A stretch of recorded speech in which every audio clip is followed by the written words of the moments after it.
Hey, it's Michelle. I wanted to go ahead and show you this book haul. My very dear friend Kristin, she's got a book channel on here called Enter the Book. She is moving and she sent me a box of books that she's unhauling that I had told her I wanted to read. And I thought it'd be fun to show you what she sent.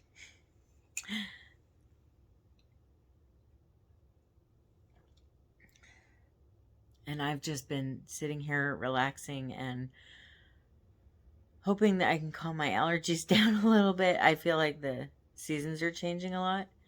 So sorry if my eyes are red. I feel like, I don't know, this happens. It's been happening all summer because of the smoke from the fires. But then now that the seasons are changing, it's hitting me a little more. I don't know if you guys get the allergies that come when the seasons change, but and I'm drinking some coffee, some pumpkin spice out of a Christmas mug. I I love this mug. My husband got this for me as one of my Christmas presents one year, and Snoopy always reminded me of this dog that we had that we loved so much. And unfortunately, we had to put him down a year and a half ago. But I I like to use this mug year round. Do you have that? Do you have a mug that you use no matter what, like a seasonal mug, but you use it all year long?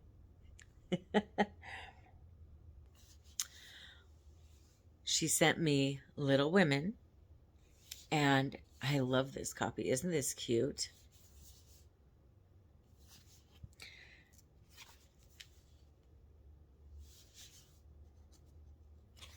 So I already have a copy of Little Women, but it's a copy that my mom gave me, and it's from, I think it's from the 50s, the 1950s, and it's pretty brittle. So I love it. I will always have it my whole life, but I don't want to read that one because it's just too brittle. I don't want to hurt the book. So I was really excited when Kristin said that she was going to unhaul this. And I would tell you what this is about, but I feel like everybody knows what this book is about by now, right? Then she sent Owl by William Service. Oh, that's cute.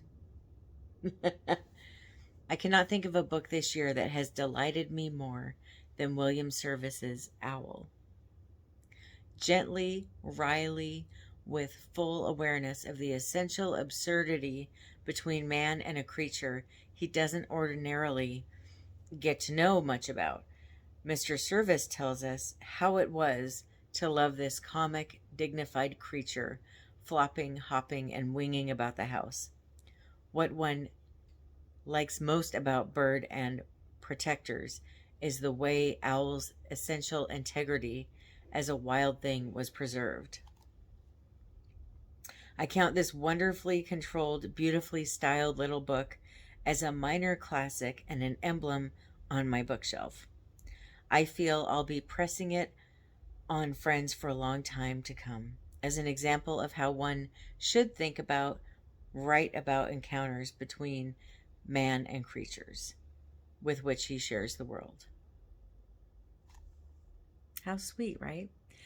And Kristin knows that I love owls. They are my favorite. They're my spirit animal, I guess you would say. I mean, yes, I love cats because I have cats, but to me that's a little bit different. But the original copyright on this is from 1969. An excerpt was from 1967.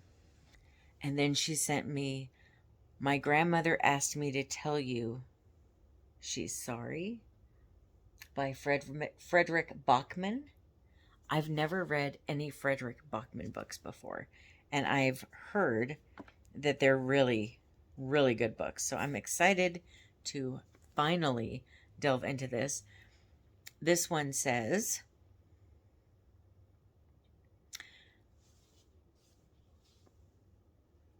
Elsa is 7 years old and different. Her grandmother is 77 years old and crazy, as in standing on the balcony firing paintball guns at strangers crazy. She is also Elsa's best and only friend. At night, Elsa takes refuge in her grandmother's stories, in the land of Almost Awake and the kingdom of Miamas, where everybody is different and nobody needs to be normal. When Elsa's grandmother dies and leaves behind a series of letters apologizing to people she has wronged, Elsa's greatest adventure begins. Her grandmother's instructions lead her to an apartment full of misfits, monsters, attack dogs, and old crones, but also to the truth about fairy tales and kingdoms and a grandmother like no other. My grandmother asked me to tell you she's sorry is told with the same comic accuracy and beating heart as Fredrick Backman's best-selling debut novel, A Man Called Ovi? I don't know. It is a story about life and death and one of the most important human rights, the right to be different.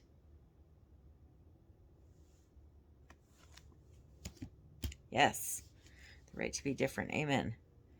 And the copyright on this one is 2013. And then there's, sorry, that's my air conditioning. I know it's a little bit louder out here than it is normally when I'm filming, but I just wanted to do something different and sit on my couch today. And the last book I'm probably the most excited about to read, The Dutch House by Ann Patchett. I have never read Ann Patchett before, and I have heard that not only is she a remarkable author, but so this book is also an amazing book. So I'll go ahead and read the synopsis for this one too. Do you think it's possible to ever see the past as it actually was? I asked my sister. We were sitting in her car, parked in front of the Dutch house, in the broad daylight of early summer. At the end of the Second World War, Cyril Conroy combines luck and a single canny investment to build an immense real estate empire, propelling his family from poverty to enormous wealth. His first order of business is to buy the Dutch house, a lavish estate in the suburbs of Philadelphia. Meant as a surprise for his wife, the house sets in motion the undoing of everyone he loves. The story is told by Cyril's son, Danny, as he and his older sister, the brilliantly acerbic and self-assured Maeve, are exiled by their stepmother from the house where they grew up. The two wealthy siblings are thrown back into the poverty their parents had escaped from and find that all they have to count on is each other. It is this unshakable bond that both saves their lives and thwarts their futures. Set over the course of 5 decades, The Dutch House is a dark fairy tale about two smart people who cannot overcome their past. Despite every outward sign of success, Danny and Maeve are only truly comfortable when they're together. Throughout their lives, they return to the well-worn narrative of what they've lost with humor and rage. But when at last they're forced to confront the people who left them behind, the relationship between an indulged brother and his ever-protective sister is finally tested. The Dutch House is the story of a paradise lost, a tour de force that digs deeply into the questions of inheritance, love, forgiveness, how we want to see ourselves, and who we really are. It is filled with suspense, and though you may read it quickly to discover what happens, Danny and Maeve will stay with you for a very long time. That sounds so good. And this book has deckled edges, which I love deckled edges. It's funny, when I was trying to think of what to name this page, I was originally thinking of calling it The Deckled Edge. And I can't remember if somebody else already had that name or if I thought it would get irritating saying that name. But then when I came up with Books Cause Insomnia, I just thought it was a better name anyway. But yeah, I was going to call it The Deckled Edge. And the copyright for this is 2019. I love this cover too. Isn't that beautiful? So those are the books that my friend Kristin sent me. And I will put the link to her page down in the description box so that you can watch her channel if you so choose. And thank you so much, Kristin, for sending me these books. I'm excited to read them. And let me know if you've read any of these. And if you did, what did you think of them? I feel like most of you will have read one of these. Maybe not the Owl book, but between Little Women, a Fredrick Backman book, and The Dutch House, I'm thinking most of you have read one of them. But definitely let me know if you have and what you thought of those books. And if you haven't read any of them, do you want to read any of them? Well, that's it for my haul. I'm planning on, I know I've been saying I'm not going to be buying books. I'm on a little bit of a book buying freeze, aside from my one new release a month and my book of the month selection. But I know I do plan on going to my local used bookstore soon to turn in some old books that I'm not planning on rereading.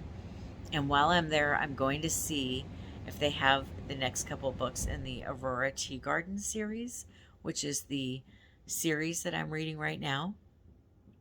And then I'm also going to look for, I made a list of books that were published the year I was born, so that when I do my next TBR, if I get that selection again, I have a couple books to pick from. That's the one thing about my TBR game, is that if I roll a certain trope, I have to have what's there to pick from. And I thought, you know what, if I just have a few books that are from the year I was born, one, then I don't have to sit looking and trying to figure out which one I have that's close to the year I was born. But also, if I have more than one, it'll make it so much easier to pick what I feel like I'm in the mood for at that time of year. And I know one of you had mentioned that I could just read a book that takes place in the year I was born, but you know, I don't think I have very many books that take place in the 70s. Oddly enough. It's kind of weird. They're either the 1950s or before, or they're the 80s or after, but not really a lot in the 60s or 70s. Kind of weird, right? So if you have any ideas of books that do take place in the 70s, let me know and I'll add them to my list of books that I'm looking for.